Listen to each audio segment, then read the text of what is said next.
And now, the last word with Rick Casey. The announcement this week of the return to San Antonio of Uber introduces a new force on San Antonio's political scene. Call it Geek Power. There was no evidence of political cyber sophistication a year ago when the city was crafting its rules for Uber and Lyft and other ride-sharing companies. City Hall ordered Uber and Lyft to cease their operations, which clearly violated the city's taxicab rules, while a new set of rules was developed to cover them. The companies thumbed their noses, clearly hoping to become so popular with the public that City Council would have to buckle. But the taxi industry contributed generously to Councilwoman Rebecca Villagran, who headed the committee in charge of drafting the rules, and taxi drivers noisily packed council chambers when the ordinance came to a vote. The result, passed last December 7-2, was an ordinance that looked like taxi barons wrote it. Most notably, it featured insurance requirements for Uber and Lyft stiffer than ones cab companies carry. The old order prevailed. Mayor Taylor said the issue could be revisited as was planned in May, but two new council members, Roberto Trevino and Alan Warwick, had won special elections and both were pro-Uber and pro-Lyft.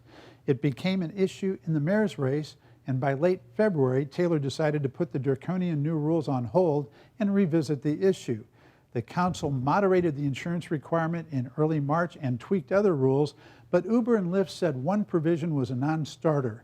It said the company's internet-based screening of its drivers was not enough.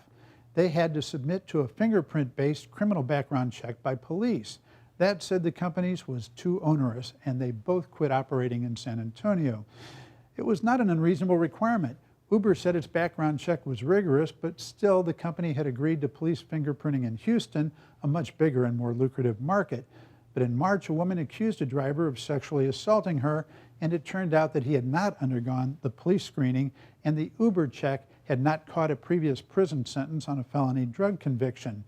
And in July, a Dallas woman accused an Uber driver of sexual assault. Uber had missed a previous federal prison sentence on weapons charges. But in May, during her election runoff, Mayor Taylor was persuaded to attend a meeting of San Antonio's newly formed Tech Bloc. Led by former Rackspace executive Lou Mormon, the organization of computer industry workers argued that the young tech workers wouldn't read the fine print. They could work in a lot of cities and wouldn't choose one that rejected ride sharing. What's more, Rackspace has to fight off companies like Google who want to steal their best employees. Taylor listened and appointed Councilman Trevino to head a new effort. Meanwhile, Tech Bloc didn't sit by. According to the Express News, it organized 2,000 citizens, including business heavyweights, to email council members. The result, a compromise in which Uber and Lyft drivers can voluntarily be fingerprinted and potential customers will be able to choose them over others. Ironically, San Antonio may end up being one of the more Uber-friendly cities in Texas.